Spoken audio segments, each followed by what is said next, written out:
আসসালামু আলাইকুম। সকলকে শুভেচ্ছা জানাচ্ছি। আশা করি সবাই ভালো আছেন। বিএসসি নার্সিং পরীক্ষার প্রস্তুতি নিয়ে আজকে আমি উপস্থিত হয়েছি।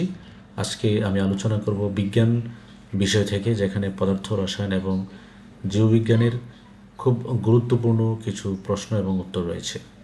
যারা বিএসসি ইন নার্সিং পরীক্ষার প্রস্তুতি নিচ্ছেন সকলকে আমি শুভেচ্ছা জানাচ্ছি। তো আমি এখানে 70টার উপর প্রশ্ন নিয়ে আলোচনা করেছি। এই প্রশ্নগুলো খুবই ইম্পর্ট্যান্ট এবং পরবর্তীতে আমি প্রতিটা বিষয়ের জন্য, বিশেষ করে পদার্থ রসায়ন এবং জীববিজ্ঞানের জন্য আলাদা আলাদাভাবে ভিডিও তৈরি করব। আশা করি আমার এই ভিডিওগুলো আপনারা দেখবেন এবং আমার এই চ্যানেলটাকে সাবস্ক্রাইব করবেন। প্রথম যেই প্রশ্নটা আছে সেটা হলো যে বৃক্কের এককের নাম কি। এটা এটা জীববিজ্ঞানের অংশ। বৃক্কের এককের নাম হলো নেফ্রন। তারপর আছে কোনটিকে বাস্ট ফাইবার বলে। পাটের আঁশকে বাস্ট ফাইবার বলা হয়। আপনার এই প্রশ্নগুলো 2বার থেকে 5বার পড়বেন, আশা করি মুখস্থ হয়ে যাবে। ফল পাকাতে কোন রাসায়নিক ব্যবহার করা হয়? ফল পাকাতে কার্বাইড ব্যবহার করা হয়। তারপর হচ্ছে কোনো বস্তুকে পৃথিবী যে বলে টানে তাকে কি বলা হয়? এটাকে বলা হয় অভিকর্ষ। এটা পদার্থবিজ্ঞানের একটা অংশ।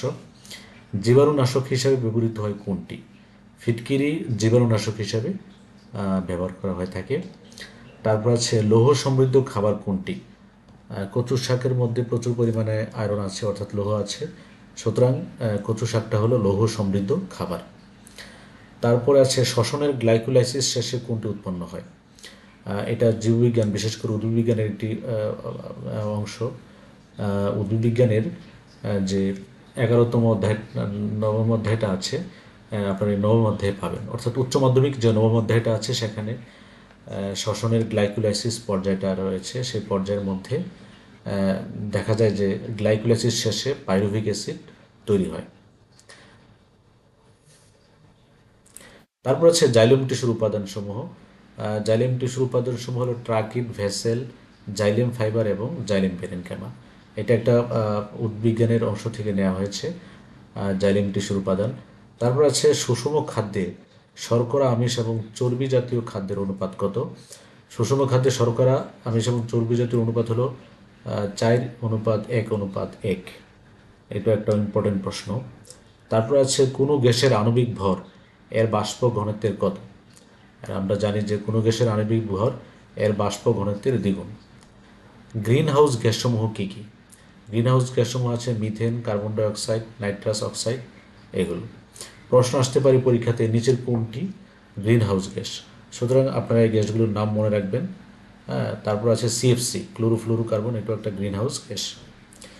তারপর হচ্ছে ফরমালিনের রাসায়নিক নাম কি? ফরমালিনের রাসায়নিক নাম হলো ফরমালডিহাইড। ফরমালডিহাইড হলো ফরমালিনের রাসায়নিক নাম।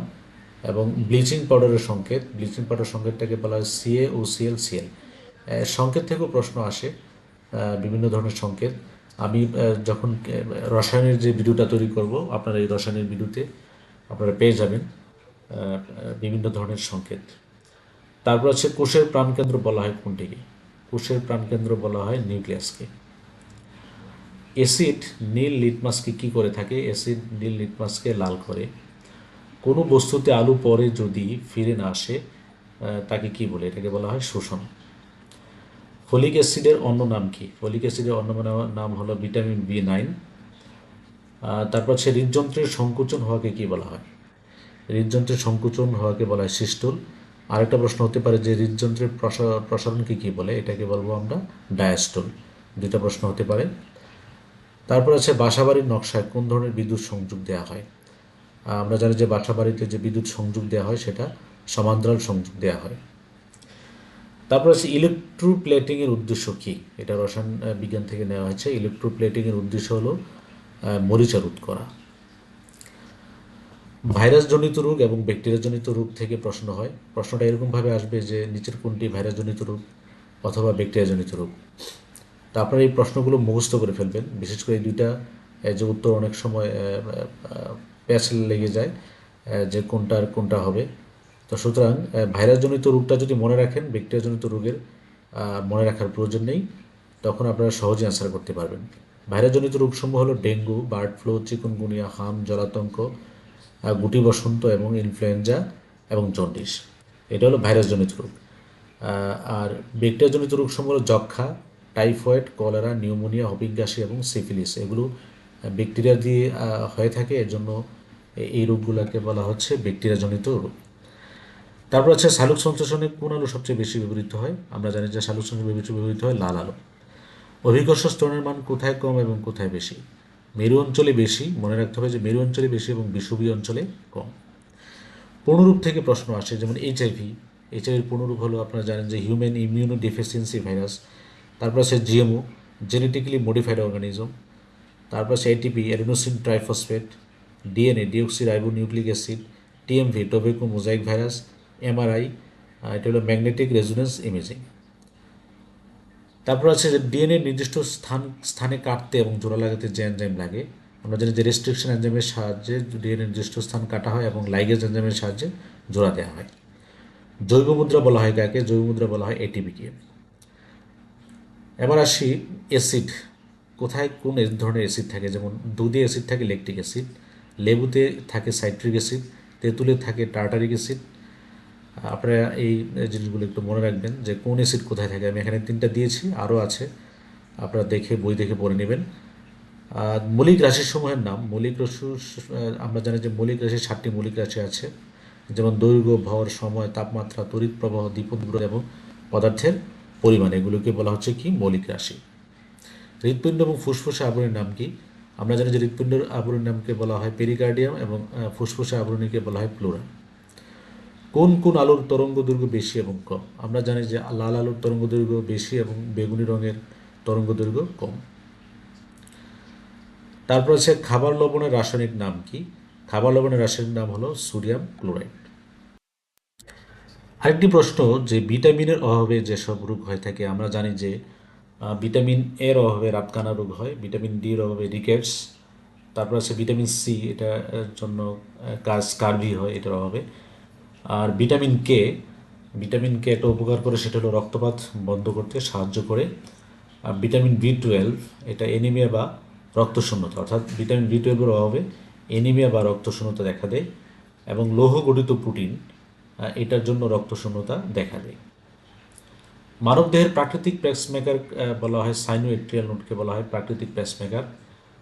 তারপর আসবে সংক্রামক এবং অসংক্রামক রোগ। যে রোগ বা ব্যাধি সাধারণত একজনের কাছ থেকে অন্যজনের দেহে সংক্রমিত হয় না, সেগুলোকে আমরা জানি অসংক্রামক রোগ। যেমন স্ট্রোক, ডায়াবেটিস, ক্যান্সার, এগুলো হলো অসংক্রামক রোগ। আর সংক্রামক রোগ কাকে বলে?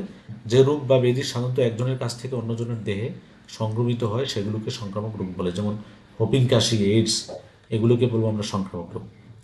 জিনের রাসায়নিক গঠনে থাকে ডিএনএ। আমরা জানি ডিএনএ হলো ডিঅক্সি রাইবো নিউক্লিক অ্যাসিড। এবার আসবো বায়ুপরাগী ফুল, পতঙ্গ পরাগী ফুল এবং তাদের উদাহরণ। বায়ুপরাগী ফুল কি? যেসব ফুল বায়ুর মাধ্যমে পরাগায়ন ঘটে তাকে বায়ুপরাগী ফুল বলে, যেমন ধান।